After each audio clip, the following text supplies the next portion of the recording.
Welcome to Juno 5.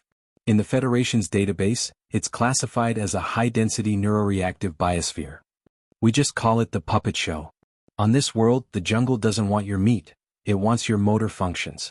The apex predator here isn't a beast with claws, it's a microscopic, bioelectric parasite known as the synapse swarm or nerve nests. These things don't exist as individuals. They are invisible clouds of sentient electricity and protein chains that float through the humid air like shimmering mist. When you inhale them, they don't kill you. That would be a waste of a perfectly good hardware system. Instead, they migrate to your spinal column in the base of your brain. They bypass your consciousness, tethering themselves to your motor cortex. You stay awake. You stay fully aware. You can see, hear, and feel everything. But you are no longer the one driving. You become a passenger in your own skin. The parasites use your muscles, your training, and your weapons to walk you back to your own base, where they force your hands to open the gates or sabotage the reactor. It is the ultimate violation, watching your own finger pull the trigger on your best friend while you scream inside a mind that no longer has a voice. To fight the nerve nests, the Federation didn't build better armor. They built the black box. It's a localized high-intensity EMP generator implanted directly into the vertebrae and the skull. When the parasites hijack your system, the black box detects the anomalous neural signaling and triggers a hard reset. It unleashes a localized electrical storm through your nervous system. It fries the parasites instantly, but it also feels like having a lightning bolt ground itself through your teeth. It causes temporary paralysis, seizures, and a pain that makes most men want to die. But at least when you wake up, your hands belong to you again. I am Commander Miller, leader of the Circuit Breakers. Our mission: infiltrate the Crying Woods, the densest concentration of nerve nests on Juno 5, to recover a high-security data core from a downed transport. We knew the risks. Every breath was a gamble. Every twitch of a finger was a potential betrayal. The drop into the Crying Woods was a descent into a blue-tinted hell. The jungle was suffocatingly humid, the air shimmering with the iridescent haze of the swarms. The trees here, the brain oaks, had pulsating vein-like structures running up their bark, glowing with a soft, rhythmic blue light that matched the hum of the parasites. Check your black boxes. Sync your neural links, I ordered, my voice sounding strained through the helmet comms. My HUD was already flickering with interference from the ambient bioelectricity. Veins synced. I can already feel them crawling on my visor cap. Sarah synced. My left arm is twitching. I didn't tell it to move. Kale synced. Let's get the core and get out before I start dancing for the trees. We moved in a tight diamond formation, rifles leveled. We didn't use standard kinetic rounds. We used shock slugs designed to disrupt the bioelectric cohesion of the swarms. We weren't shooting at animals, we were shooting at the air. 500 meters in, the first hijack attempt happened. Sarah suddenly stopped walking. Her head tilted at an unnatural angle, and her rifle, which should have been pointed at the tree line, slowly began to swing toward Vane's head. Sarah. Reset. I roared. Through her visor I could see her eyes. They were wide, brimming with tears, her mouth working silently as she fought for control. Her finger moved toward the trigger. Zap crackle. A burst of blue electrical arcs erupted from the base of her neck. Sarah's entire body went rigid, her back arching as the black box discharged.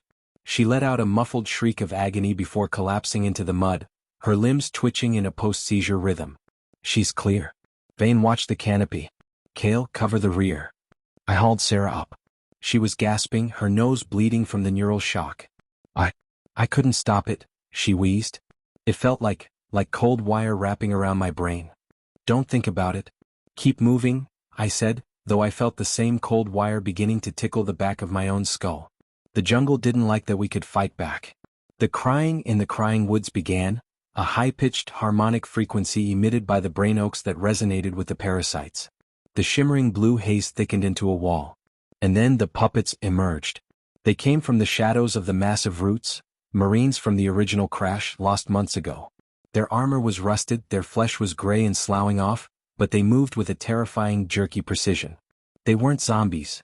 Their muscles were being puppeteered by massive, glowing blue fungal clusters that had grown out of their spines. Contact. The lost squads. Vane yelled, opening fire. The puppet Marines didn't take cover. They didn't feel pain. They raised their rusted rifles and fired back. The battle was a chaotic mess of blue tracer fire and electrical discharges. We were fighting the ghosts of our own kind, driven by a forest that wanted our hands. Move to the transport. Don't let them box you in. I commanded, firing a shock slug into a puppet that was charging me with a combat knife.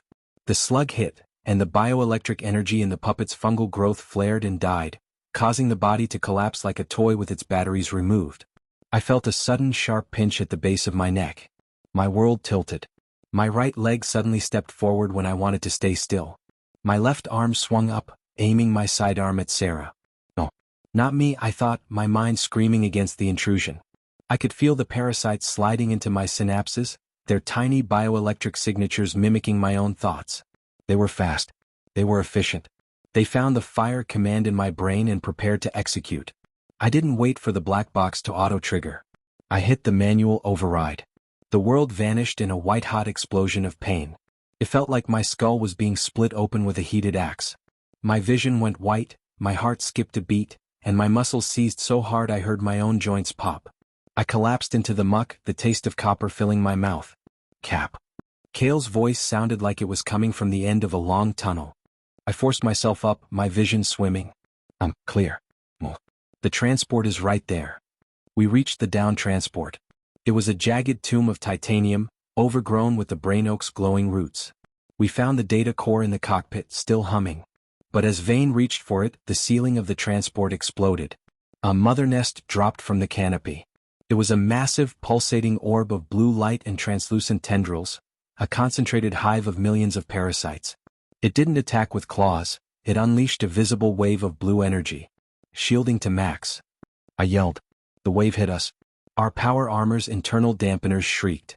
The black boxes in all of us began to chatter, sensing the massive neural intrusion. It's too strong. Vane cried out, his body beginning to jerk rhythmically as the mother nest tried to sync with his nervous system. Everyone. Manual override. Together. It was a suicidal play. If we all reset at once, we'd be paralyzed for 30 seconds in a kill zone. But if we didn't, we were gone. On 3. 1, 2, 3. The clearing erupted in a massive synchronized EMP discharge. 4 black boxes fired at once, creating a localized dome of blue lightning. The mother nest shrieked, a sound that was more of a psychic frequency than a noise, as its bioelectric cohesion was shattered. The blue light in the air dimmed. The shimmering haze fell to the ground as inert gray dust. I woke up face down in the mud, my body feeling like it had been through a trash compactor. My neural link was dead. My HUD was dark. But the silence was beautiful. I looked up. The mother nest was a shriveled, blackened husk. The puppet marines had collapsed into heaps of meat. The jungle was still. I crawled over to Sarah, who was breathing in shallow gasps. Kale and Vane were slowly pushing themselves up, their armor sparking. Did we win? Sarah whispered, her eyes finally focusing. I looked at my hand. I told it to make a fist. It did. No delay. No twitch. No cold wire.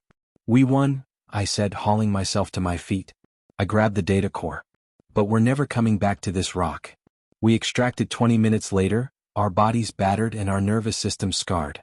As the dropship cleared the atmosphere of Juno 5, I looked down at the shimmering blue canopy below. It looked so peaceful from orbit, a glittering emerald jewel in the dark. But I knew the truth. I could still feel the phantom itch at the base of my skull, the memory of a mind that wasn't mine. Humanity had proven the ultimate truth of the green hell. You can try to steal our bodies. You can try to turn our hands against our brothers. You can try to make us passengers in our own skin. But we are the masters of our own fire. We would rather burn our own brains to ash than let a forest pull our strings. We are the circuit breakers. And we don't play for any audience but ourselves. This has been Apex Sci-Fi. My body. My rules that if you enjoyed this neural battle for agency in the green hell, smash that like button, while you still have control of your hand. Comment below. What is scarier, being eaten by a monster or watching yourself become the monster? Subscribe for the next grand saga of human survival. The circuit is broken. The parasites are fried. We are home.